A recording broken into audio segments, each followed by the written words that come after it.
And the belief he had, not just me, but every single player, that's why I love him. He sat me down and said, you're going to have a 10-year career in the NBA.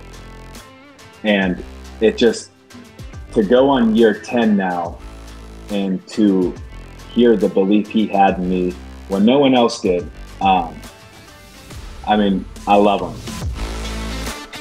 This is the Sean Miller Podcast, presented by Deer Park Roofing. Now, here's your hosts, Paul Fritchner and Adam Baum, with the head coach of the Xavier Musketeers, Sean Miller.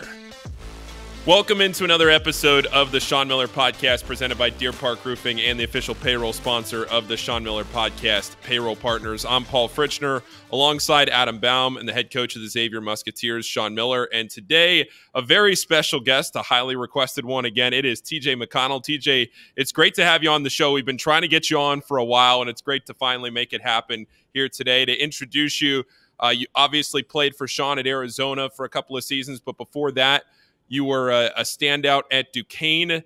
You were a member of the A10 rookie team, the third team All-Atlantic 10 in 2012. You're an AP honorable mention, All-American at Arizona in 2015, first team All-Pac-12.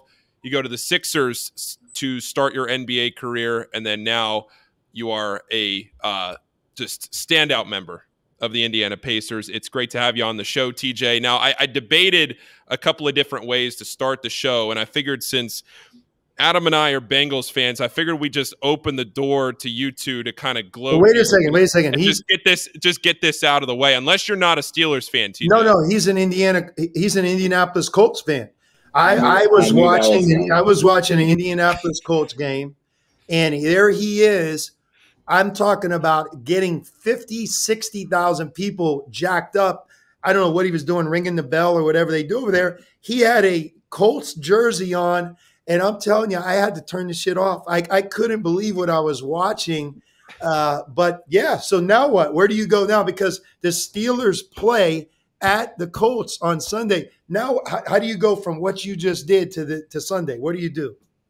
Coach, let me ask you something. So, at the Colts game, they wanted me to ring that anvil, which is something that I didn't think that I would be doing in a million years, playing for the Pacers. Did you want me to wear a Steelers jersey to the game? DJ, here in Cincinnati, they have a thing, and you know who was getting 80,000 Bengals fans revved up the other day? Adam, go ahead, tell him. Dan Hurley. I gotta stay true. I mean, you don't have to say yes. It's like this podcast. You could say no. I'm just saying, like, I get it, but wow, was I surprised? And I feel like the next move, the old TJ would have gone to the game, been wearing a Jack Lambert or Troy Polamalu jersey, cheering his ass off with a terrible towel. Are you going to do that on Sunday? I will be there cheering for the Steelers on Sunday. I can't believe my loyalty is being questioned here. Well, the best part about this is this show's going to come out in 2 weeks, so by this time we'll already know what happened. Yeah, but look, me and him are Steelers. I mean, born and raised. And when you grow up in that city of Pittsburgh, and got the gray skies and the cold weather. And by the way, only the McConnell and the Miller family likes basketball, right? So we're so outnumbered that you have no choice. You have to cheer for the Pittsburgh Steelers. So, yeah, that's something that TJ and I share together, and will continue to do so. Is Valerie a Steelers fan? Yes. Yeah, I mean, yes. Does she care about football or sports in general? No. Yeah. I guess Amy's kind of like that, although she does love the Steelers. Yeah. But let me say this for you Cincinnati Bengals fans.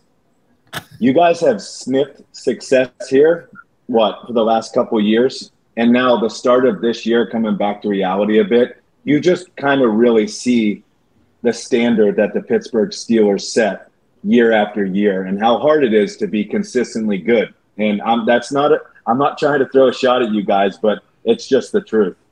Yeah, I mean, look, I'm in this city. We want the Bengals to win. I've been on record of that because it makes everybody – I'm telling you, TJ, you know this through being a pro.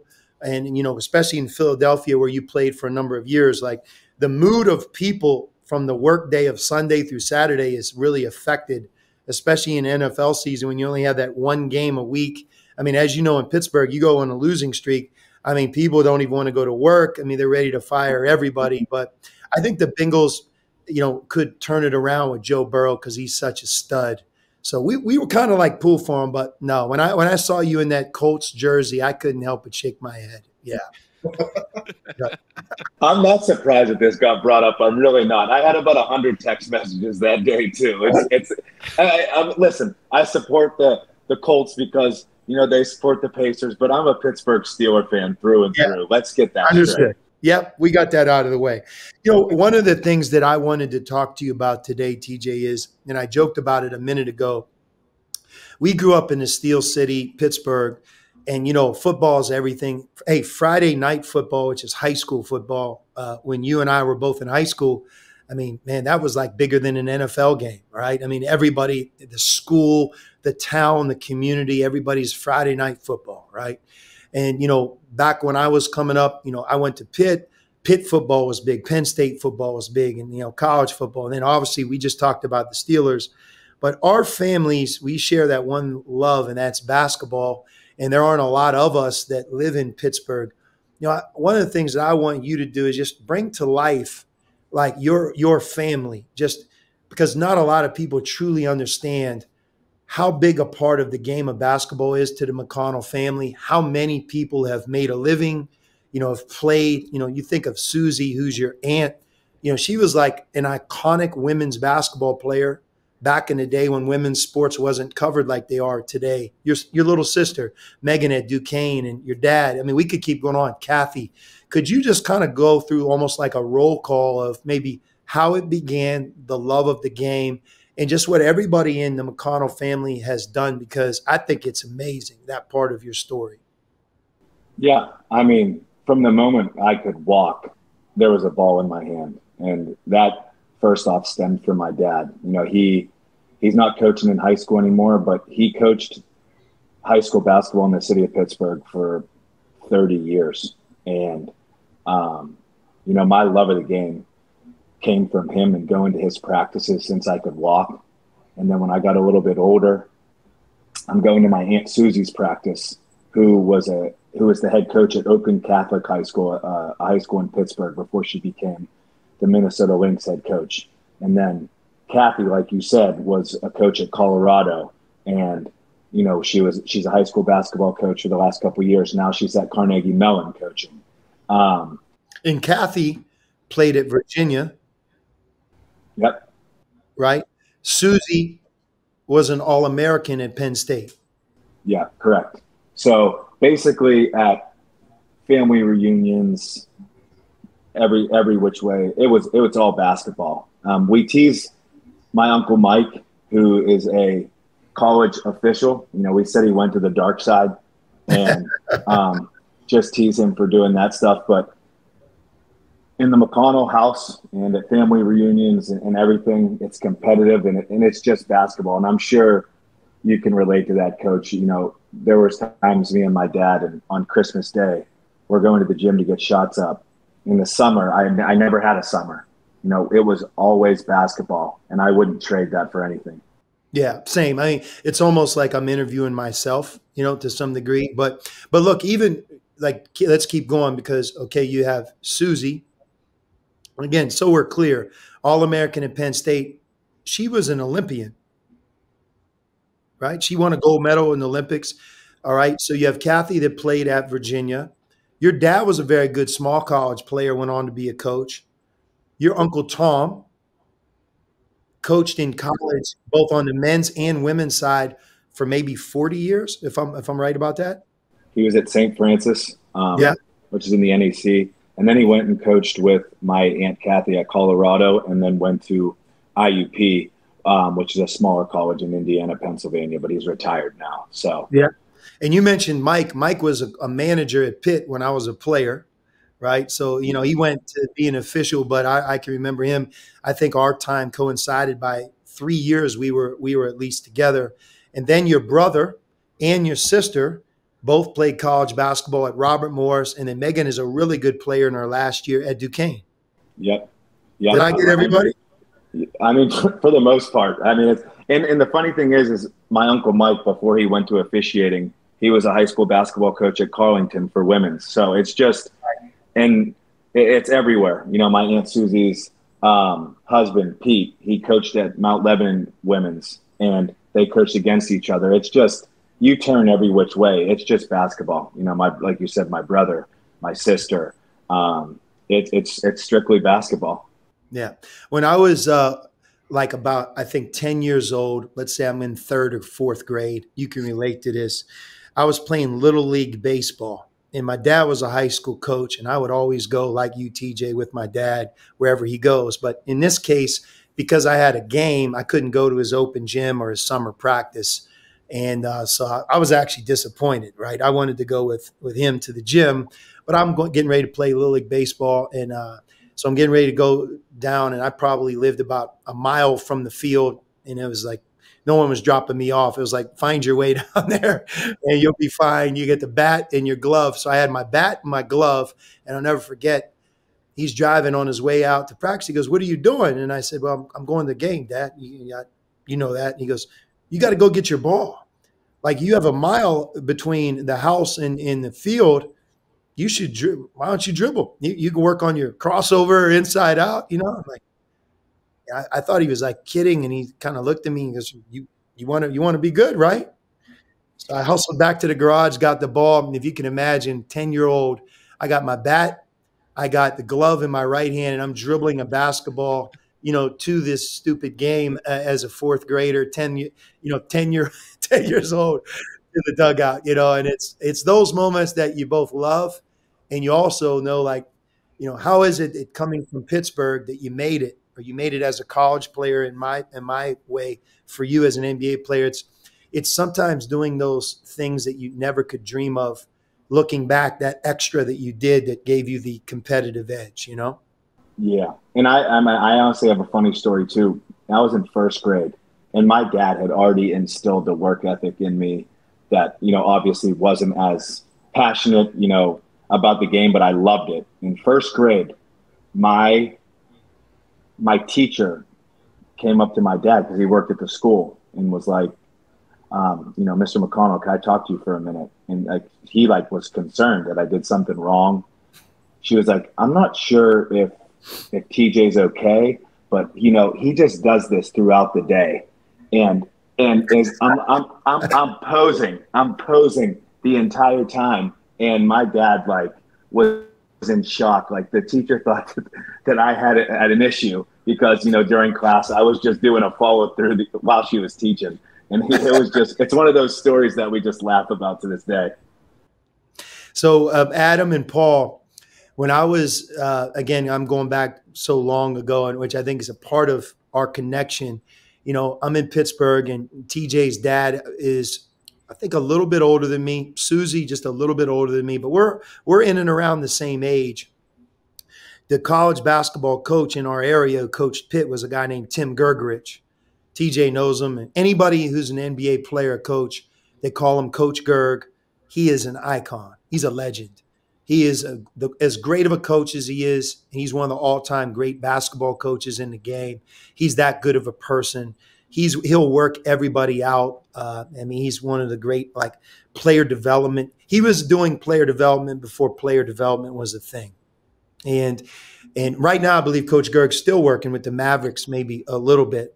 But he would have been Pitt's head coach. And what he did was he created this team of little kids that would come out at halftime, and they would dribble the ball. None of us could really shoot it because, you know, we were too small to reach a 10-foot goal. But we could dribble, pass, and do all these different things.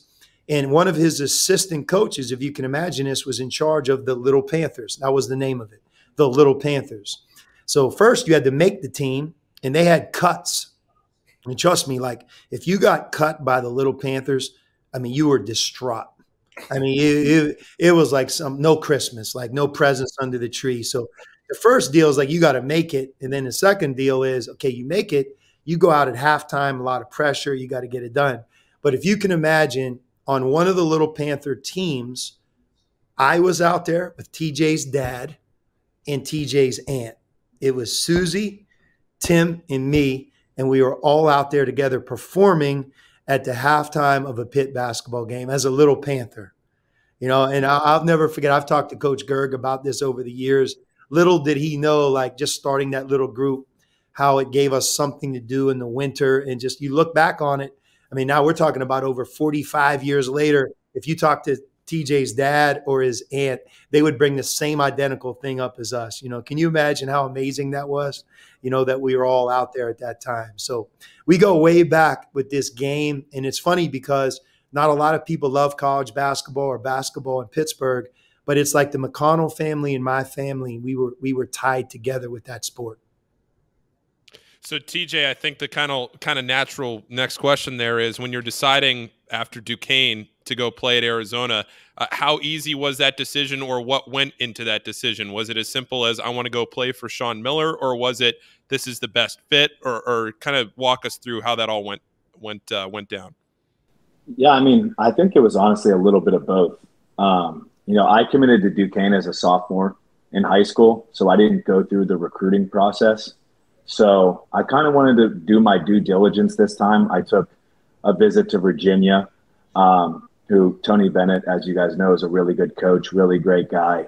And then, narrowed it down to pretty much them, Purdue, which I didn't end up taking a visit to, and Arizona. And I had always, growing up in Pittsburgh, coach was at Xavier when I was in high school. So I always went to watch them play against Duquesne, and obviously saw them play against Pitt and in the tournament and stuff like that. So I always had a ton of respect, and my family obviously has a ton of respect for their family, but just wanting to play for him, and then the style of play was a no-brainer. I get after it defensively, and that's what his teams always do. And he said, we're going to get out and run and play fast. And that's what we did. And that sold me right away. When you were in ninth grade, let's go ninth grade. How tall were you? What did you weigh? Do you remember? Ninth grade. I was about 5'5", 115 pounds. Right. And then if you went like even your junior year of high school. I was probably, my junior year, I probably was around like 5'10", maybe 5'11", 25, 30 pounds. Yeah. Crazy, right? So, Duquesne wasn't, to Duquesne's credit, they offered you a scholarship. And quite frankly, it wasn't like everybody thought that was like the greatest idea, right? I mean, I can remember even the thought in Pittsburgh was, this little guy, McConnell, comes from the McConnell family. He can play, but like, can he actually play in college? I really think that's when the underdog chip on your shoulder really started to become a part of who you were, because there were doubters in your own city, let alone the rest of the nation. Yeah, I mean, as you know, me and you have talked a ton. From day one, since I've started playing, there have been doubters, but none more than when I committed to Duquesne as a sophomore. Yeah. They thought that Ron Everhart, who was the coach at the time, was nuts for offering me a scholarship. No one ever thought I'd go there and do much of anything. Just tried to block out that noise and put my head down and go to work. Yeah. And when he left Duquesne, I think there's a couple characteristics that are important to point out, because I get asked a lot about you, TJ. What makes TJ and whatever. And I always hit one thing, and it became my storyline, still is to this day, in terms of describing you. People have always underestimated your defense. When you were at Duquesne, I think, TJ, correct me if I'm wrong, as a sophomore, you were number 3 in America in steals. For a large part of that season, and I know you guys would press and do different things, you were actually leading college basketball, the entire nation, in steals. So, when you think about me, Duquesne, he's going to lead Duquesne. And, even on my end, hey, is TJ McConnell going to be good enough to help us get to a Final Four or play at Arizona? My answer was a resounding yes. And the other part of it is we actually played TJ in his last year before he transferred And it was just by happenstance I think it was the preseason NIT, they came to McConnell and played at Arizona. And trust me, we had our hands full with not only him, but their team. And we knew that he was a special guy. So when we had the opportunity, once he decided to transfer, it became really a no-brainer for us. But when you talk about him as a player, I think you have to start on the defensive end. His instincts, his know-how, and his ability to defend, even in the NBA, is something that I don't think he gets enough credit for.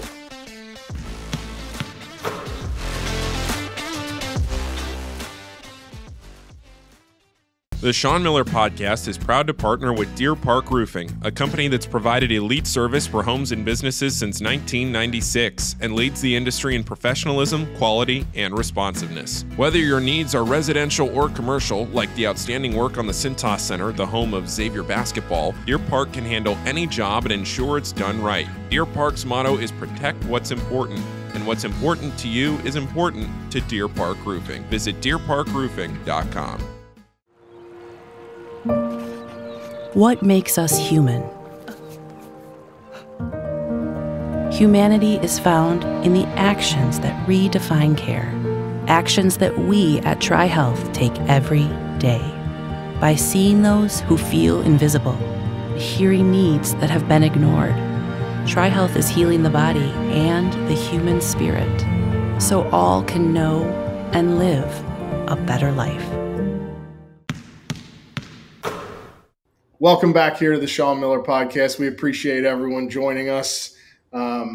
Sean, I'm curious, when you get TJ at Arizona, what are some of the stories that have really stuck with you from his time there? There's a number of them. One which I'm going to talk about right now, but I do want to make sure that for the record, TJ never lost a home game in 2 years at Arizona. We had a lot of tough home games, both in the conference and outside of the conference during his time. He won back-to-back Pac-12 championships. In his last year, he won the Pac-12 tournament championship. He went to back-to-back Elite Eights, and ironically, we lost to the same team. Wisconsin in year one, Wisconsin in year two. We actually played against Xavier in one of those 2 years. But I think TJ won 67 games in 2 years, which there aren't a lot of college players that can win 67 games. If you win 60, that means you've averaged 30. Think about it. He won 67 in the 2 years that he was there. And, so much of it, he was our best player on the court. He certainly, and I think his teammates would tell you this, he was our most important player. He was the straw that stirred the drink for us. So in those 2 years, and I think even by Arizona standards, people out there would tell you that those are 2 great years for the program, and TJ had a lot to do with it. So his impact at Arizona was significant, really significant. My favorite story is this one right here. In his final year playing for us, we played a game at UTEP. And it was a dumb game for me to play. Tim Floyd was the coach. He was a friend, still is. And he's a great salesman, and he actually somehow convinced me to do a home and away and play at Texas El Paso. And going down there, if you've ever been to El Paso, it's right there on the border. They have a rabid, passionate fan base. And obviously, when you have a top-ranked team, I think we were maybe top 10 in the country, maybe even top 5. We rolled in there and we went into, would you agree? You remember it? It was about as hostile of an environment as you could play as a college team. It was like, oh my God, what are we doing here, right? And they came out on fire, but we really were ready. TJ led us. We had a couple guys make great plays, and we get off to just an incredible start to the point where Tim Floyd actually had to call a timeout, okay? We ended up winning the game. It got closer as the game wore on, but it was that initial surge that did them in. Well, unbeknownst to any of us at UTEP, they have a fan who I think had season tickets there for probably his lifetime.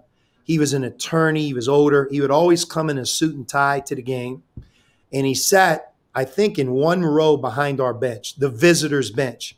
And that was back in the day when, he would do his research, and his way of watching the game was he would heckle the other coach and players on the team. And he would do his research.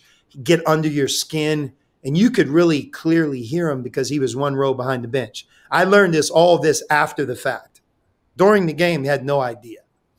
So, he was a nuisance. I could hear him to the point where you almost wanted to turn around and visually look at him so you could see who's saying these crazy things. So obviously he had gotten under TJ's skin a little bit and worn on him. And it was in that media timeout that Tim Floyd called.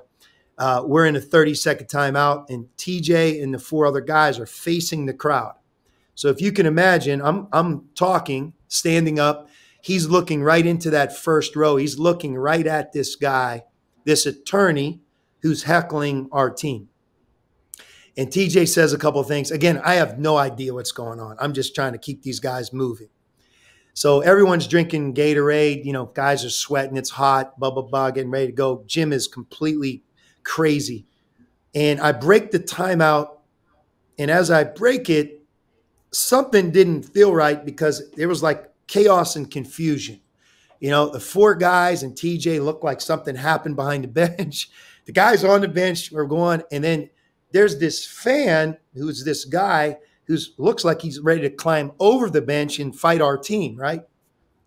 Well, I don't realize this until afterwards. TJ has this orange Gatorade, and right before I break the huddle, he flips the Gatorade and squirts the guy right in the chest. He put it on a rope. He went about 15 feet over my head, over the bench's head, right, and just drills the guy while he has this trench coat and suit on. And the guy goes absolutely nuts. He needs escorted out. We actually, if you remember, we didn't even start the game on time. Like when we broke the huddle, there was like an odd 5-minute delay to contain this guy, the police to come down, and oh my God. And we had a great fan, a booster named Jeff Stevens, who knew UTEP. After he was the person who filled me in on, hey, just so you know, this guy has done this for a long time and he's an attorney and blah, blah, blah. And I'm like, Jeff, I'm sorry. Yeah, I have no idea. But anyway, that was one of the great moments not great moments, but it was such a defining moment to define who TJ is. I think it's what makes him great.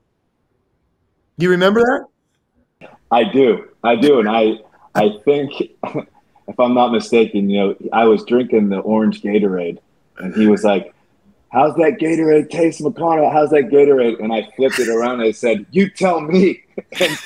And I squirted it right on him. I think he got kicked out of the game.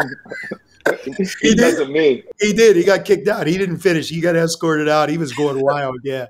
No, it was. Yeah. So that was TJ and my trip to UTEP.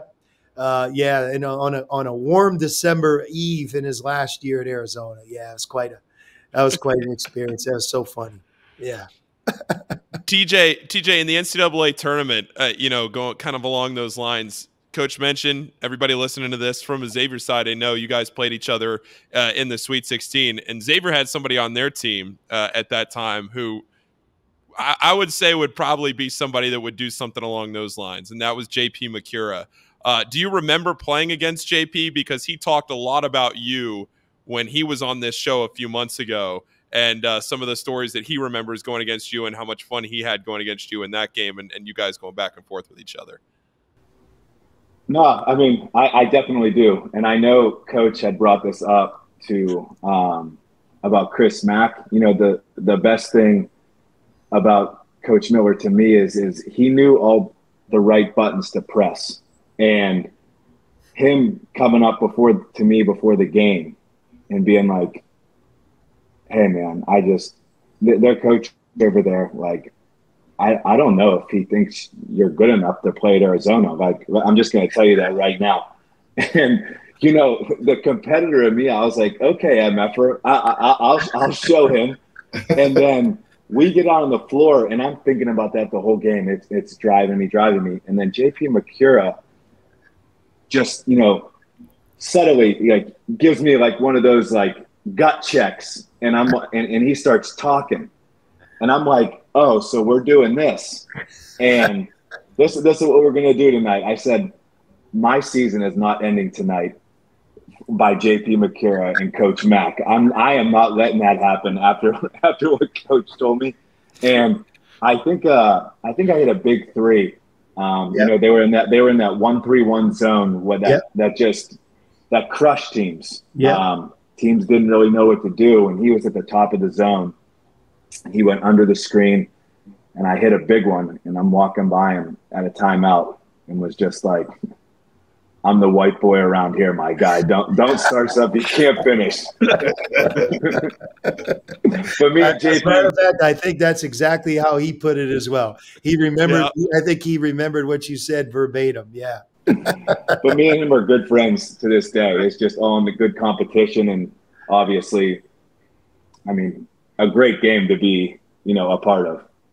TJ, a quest of every coach is to get to a Final Four, and there's no reason to bring it up because it. In my case, being in the Elite Eight, I've been in that game 4 times. Once here at Xavier and then 3 times at Arizona. And, any coach, it's not just to me. You get to that game, the objective is to take that next step and be in the Final Four. And, I think the thing that when I think back to my time in Arizona that really bothers me the most is that, those 2 years, both your first and second year with us, that we were in that game. And having to play Wisconsin twice sounds like a corny or bad excuse, but that didn't do us any favors. You almost wanted a different name of a team in one of those 2 years, not to play the same team twice.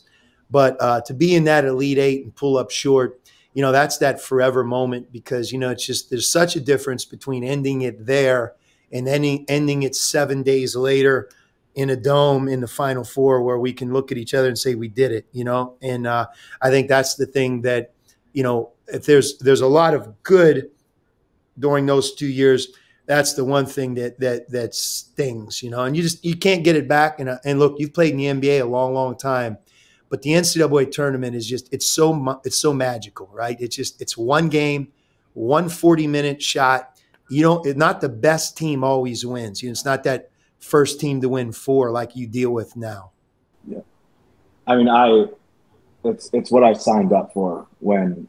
I came to Arizona is to play in those games, and kind of like you said, it's pretty special to be a part of.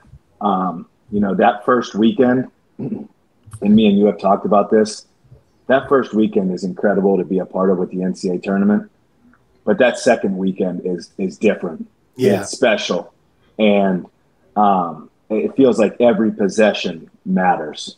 Yeah. And just kind of running into the Wisconsins, the run that they went on with those players that they had, hard to argue it. I mean, they had Coach Bo Ryan's a great coach, and Frank Kaminsky and the Deckers of the world. They were really good, and I tip my hat to them. The one my junior year stings the most, though. I don't think I haven't been able to watch it. I'm not going to say we got cheated by any means, but we got a really bad whistle at the end of the game. It's been a tough pill to swallow for a while. Yeah, no, those are the unforgettable moments. You're talking about the block charge on Nick Johnson. I have a picture of it on my phone, and in my own sickness, every once in a while, I'll just bring that up and look at it, and I get so pissed off. I really do. But that's all part of the game. I guess the ones you forget are the ones that go your way, right?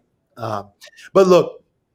Instead of just stopping here with college and high school and you and me, you now have an opportunity. I believe you've earned your way into Arizona's Ring of Honor, which for everybody on here, that's when a player goes into the rafters at McConnell Center and you're there forever. Your number's not retired, but that name at the top of McConnell is going to be there. And there's obviously some iconic names. The way TJ would have earned his way into this Ring of Honor is if you play in the NBA for 10 years, you then become a part of the Ring of Honor, which is a heck of a thing. I mean, and so we're clear when his time ended, if you're the Pac-12 Player of the Year, an All-American, you get into the Ring of Honor as well. And in his last year, I think it came down to, it was like 51-49, one of those like he lost the Pac-12 Player of the Year by an inch. He could have easily been that in his last year, but he didn't get it. And I might have even told you this, but I was like, damn, that would have been great if TJ would have got it, because he would have had a chance to be in the Ring of Honor. Now he has absolutely no shot. He's done. He doesn't even he doesn't have an avenue to get up there. Like, let's double check. Is there anything that he did in the 2 years that allow him to be in that Ring of Honor? If you would have said, no, he's going to get in the Ring of Honor a decade later because he's going to play in the NBA for 10 years, I as much as I love you, as much as I believe in you, that would have bet that I would have probably taken that bet, TJ. If you think about it, because number one, we're talking about what, 1% of the world that plays in the NBA for 10 years or more. So first of all, congratulations prematurely on that.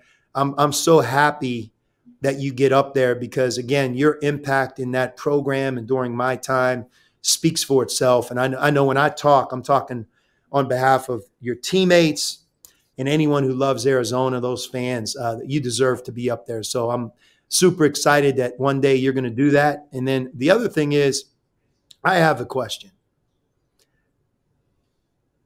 In your mind, besides the grace of God, good luck, good health, I know you're going to say all those things. What is it that's allowed you to be an NBA player for a decade? It's a really good question. I feel like first and foremost, you have to have the right timing and a little bit of luck on your side.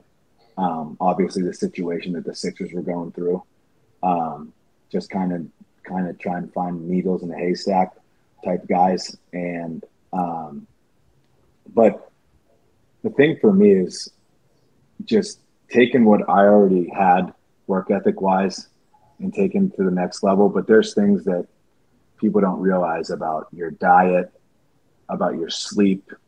So talk about that diet, TJ, because again, I think this is something that young players, if they listen to you, it's so important. Like I visited you with my wife, Amy, over the summer, 4 or 5 summers ago. And the person that cooked us dinner at your house was your chef that you hired. Yeah. It's just, I'm not going to sit here and lie. In college, as pretty much everyone did, I ate whatever, I just didn't know.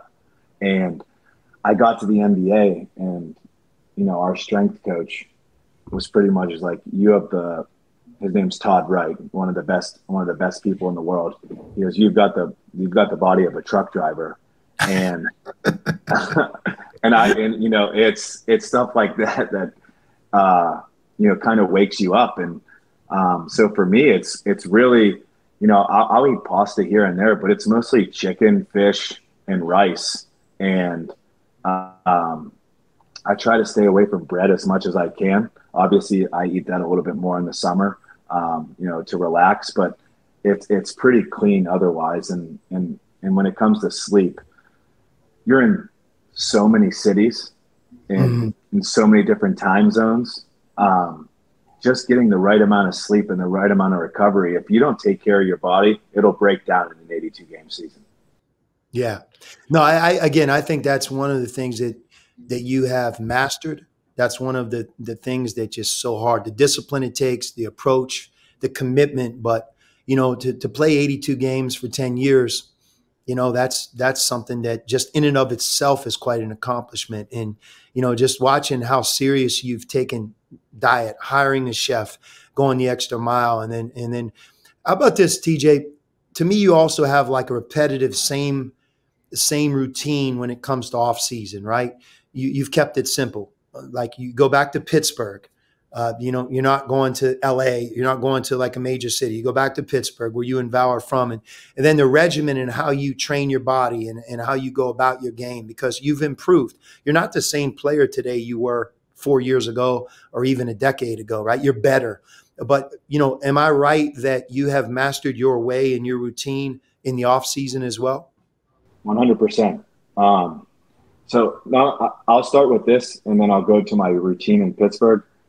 I think another thing for me is that for young players, this is both for young players, is there was a guy by the name of Chris Babcock that said, you have to do something that stands out because this is the NBA. And when I was there, picking up full court wasn't a thing that people did.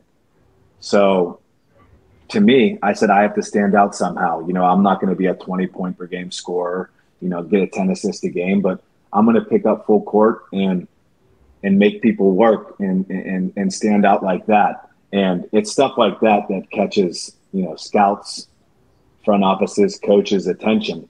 And that's something that I really honed in on and made a name for myself, a calling card, because people expect it from me now. And to piggyback off that, going back home to Pittsburgh, you see all these guys that kind of want to add things to their quote unquote bag. And to me, honestly, what you're good at. I think it's a waste of time if you're going home doing stuff that you will never do in a game. Amen. And to me, I know what I do well. My motor is my superpower. So I'm going to run every single day and stay in elite shape because I know that's what separates me from a lot of players. And I'm not a guy that's going to come off and shoot 6, 8 threes a game. But when I'm open on catch and shoot threes in some unders, I'm going to shoot those. So that's what I do when I'm home. I'll get my hands, I'll do ball handling. I'll lift every day.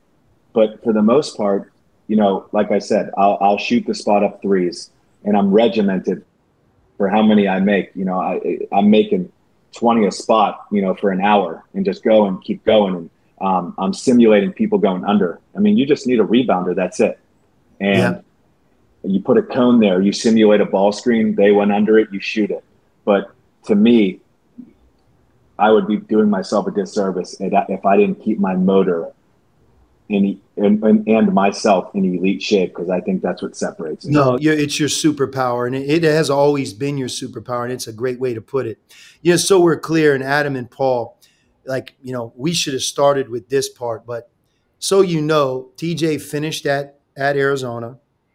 If you would have talked to any coach that coached against him, they would have held him in the highest regard. But he was undrafted.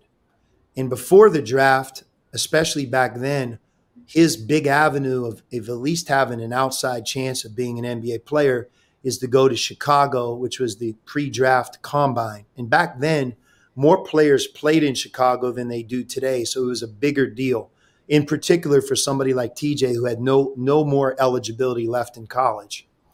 But believe it or not, he did not get invited to Chicago. So he not only didn't get drafted, he wouldn't get invited. He didn't even get invited to the combine. And his agent and me at the time actually was talking to the NBA and went back and forth. They told us he was on what they called the wait list. If somebody pulled out late or somebody got injured, then potentially TJ could get called the day of or something. So I don't know if you remember this, TJ. We actually cut a deal with the NBA in this circumstance and just said, here's the point. We can't believe, that he's not invited, but fine. But how about this? How about he'll go to Chicago without an invite? He'll be right around the corner.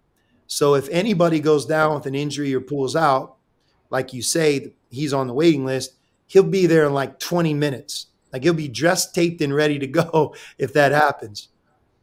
And that's exactly what happened.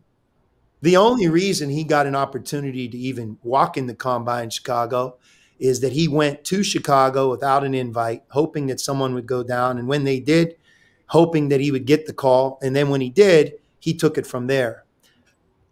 True? Yeah, that is true. And funny story, I'm going through the process, and I never thought I was going to be there. They're doing all the testing. And they're like, all right, let's measure your hands. I probably have my hands are probably the size of my 3-year-old's trace. Yeah. They're like, let me test your wingspan. I looked at them and I was like, nobody is going to pick me up or even draft me for my vertical, my wingspan, my hand size. Can we just get to the 5-on-5 part, please? I'm begging you. I'm begging you. Before you guys change your mind, please.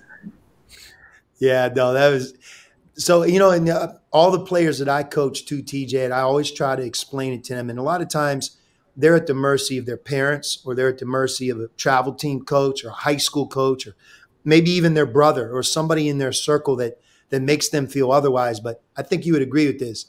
The other misconception of becoming an NBA player is every journey's different. You can't really compare yourself to anybody else. And sometimes it's just a matter of like how deep the draft is.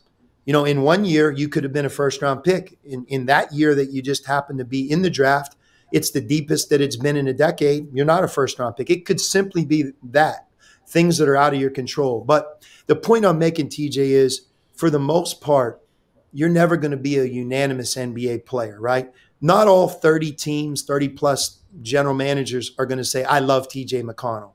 Most of the time, it's going to be 1, 2, 5. You hope it's 1, right? And in your case, it just was one team that basically the Philadelphia 76ers, like you said, that were in the rebuild, whatever they would call it. Let's give this guy a chance.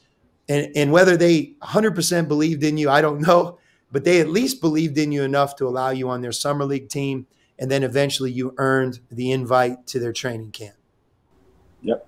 And I'm glad you brought up the word belief. Because I have a story about Coach, and there, like we talked about earlier, there weren't many people that thought I could play at Duquesne, and there certainly weren't very many people that thought I could play at Arizona. And I could count on one finger the amount of people that thought I could play, or I can count on one hand the amount of people that thought I could play in the NBA, and one of them is Coach Miller. And the belief that he had in me after our season ended, my career's over at Arizona. He calls me into his office, and I'm not lying. And the belief he had, not just me, but every single player. That's why I love him. He sat me down and said, "You're going to have a 10-year career in the NBA." And it just, to go on year 10 now and to hear the belief he had in me when no one else did. I mean, I love him. And, I've always said that he's like a second dad to me, and I wouldn't be here without him. So the belief that he instilled, all it takes is for, guys like Coach and, like you said, just one GM, one NBA coach to believe in you. And that puts you on a trajectory that you thought wasn't possible. So, I've said it 1,000 times. I appreciate you, Coach. Yeah, well, same, man. It's, to watch, Amy and I, my wife, we talk about it all the time, just to be able to, the greatest joy you have as a coach is to watch those that have played for you, teams, players, coaches go on and do great things. And, just to kind of watch the magic of this past year's playoff run. And look, TJ, man, I think you're in such a perfect style for you. And Coach Carlisle, the way he opens his offense up, and it's like the modern game. It almost has brought out another gear in what you already do well. And, look, I think for us, we just want to see you continue to move forward. And why stop at 10? Hopefully I'm really wrong. And in year 15, we can get on the podcast again.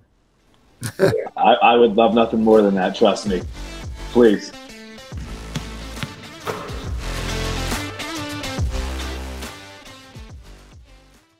The Sean Miller Podcast is proud to partner with Payroll Partners, where you're not just a number. That means providing a best-in-class HR and payroll experience that was built on award-winning technology and live support customer service with a dedicated payroll specialist who's just a phone call away. You shouldn't have to choose between technology and customer service. At Payroll Partners, you get both. Payroll Partners is locally owned and operated by a proud Xavier alum. Visit payrollpartners.net. That's payrollpartners.net. Stop renting your power, own it. TGE Solar makes it easy to purchase solar panels for your home or business so you can take control of your monthly electricity bill and start saving today. They'll help you find the best solar system to meet your needs, and their expert in-house installation team makes the process seamless. They're proud to be based in Cincinnati, family owned and operated by a Xavier alum. Mention this podcast and save $1,000. Visit TGEsolar.com to request your free energy evaluation today. TJ, we asked Sean this, and I feel like it's only fair, right? Sean, his most memorable moment of you. Do you have a lasting memory of Sean Miller playing for him? So I do. I'm playing in my first NCAA tournament game, my first one ever. We're playing against Weber State at San Diego State. And I didn't play well at all. And our team we were flat, and it was because of me. And I had this woe is me look on my face after the game, and probably for a little bit of the game, because I was disappointed that my first NCAA tournament game didn't go as planned. And we get into the locker room, he brings it in, and he taps me on the shoulder, and he goes, "Let me talk to you for a minute. Come back here. I got to talk to you."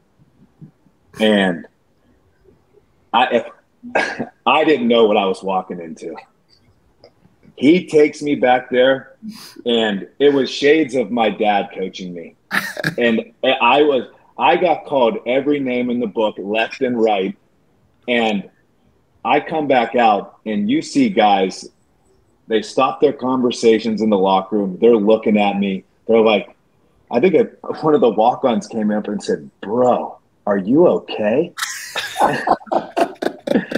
And I didn't know what to say. I was speechless because he was right. But then we get to the hotel to prepare for Gonzaga. That's where we played in the next round. And he calls me and said, come to my room. And he wasn't done. He was not done calling me in every name in the book. I get to his room, it happens again. But the whole coaching staff is there. I'm sitting there. I'm embarrassed. I deserved it.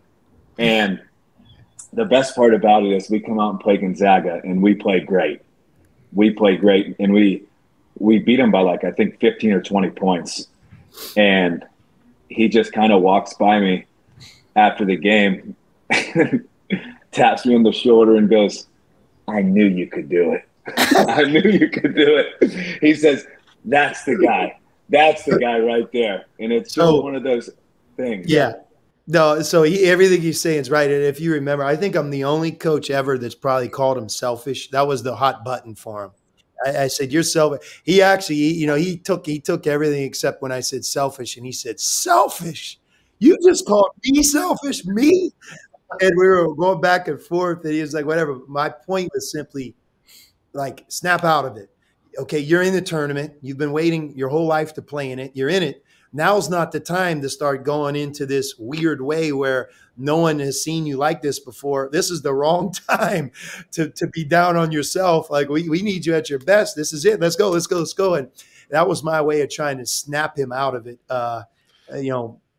Tough love sometimes works the best. But yeah, it's amazing that he remembers it, because I certainly remember it too. I actually felt bad, and I'm like, this guy's giving me everything, his heart, his soul. He's the greatest guy that I've, in terms of work ethic and love of the game, unselfishness that you could have as a coach. And here I am calling him selfish. But I wanted to snap him out of it, because the one thing about that tournament, TJ, I think you know where I'm going with this, you don't get a do-over. If you play bad, you shoot bad, your team's flat, a lot of times that's it. And all that you've worked hard for. And in that year, we had an opportunity to win it all. And certainly our only way of doing it is we needed our point guard to be at his best. So I just kind of turned it into, he's going to be so mad at me, he's going to forget about being in the tournament. And sure enough, it worked. That's certainly not why we didn't get there. Yeah. So TJ, in that Weber State game, you didn't score. You were 0 for 4 from the field. You were 0 for 1 from the free throw line. You had 4 rebounds and 4 assists with 2 turnovers. And then in the next game against Gonzaga, you guys win 84-61. TJ McConnell has 12 points, 3 threes, and 6 assists with no turnovers. Yeah, that worked. Yeah. That's good coaching at its finest. I'm telling you. And in no way, shape, or form did I take it personally. I think that's the thing that gets lost in all this is, me and him have such a great relationship that none of it's personal. We all want the same thing. Right. And that's the thing where this is bigger than all of us. And him doing that, I've been coached by my dad. It just shows how much he cares, not only about me but our entire team, you know, he held everyone to that standard. And that's the thing I respect about him most. It wasn't just me that he would do that to everyone because he cares about you. And it's a story that has stuck with me because it's one of those things where he snapped me out of something that I was being a big baby about. There you go. See, he's an adult now, a dad. And again, you have 2 kids now, you know, married to Val. It's just, it's amazing to see things come full circle. TJ, I speak for so many people, man. We're all so proud of you. Wish you the best of luck this year in year 10, man. I think you guys have a chance to be a special group. Hopefully Ben Matherin returns back healthy and gives you even more firepower than you. It's hard to believe that you could have more firepower than you had last year, but yeah, you're going to be one of the funnest, most exciting teams again in the NBA. So we look forward to seeing you, and again, appreciate your time and everything. So I'm going to wrap it up before you do Paul, thanking our sponsors with one question. And this might actually be the best part of this podcast. Do you think you have the ugliest tattoo in the NBA? I mean, listen.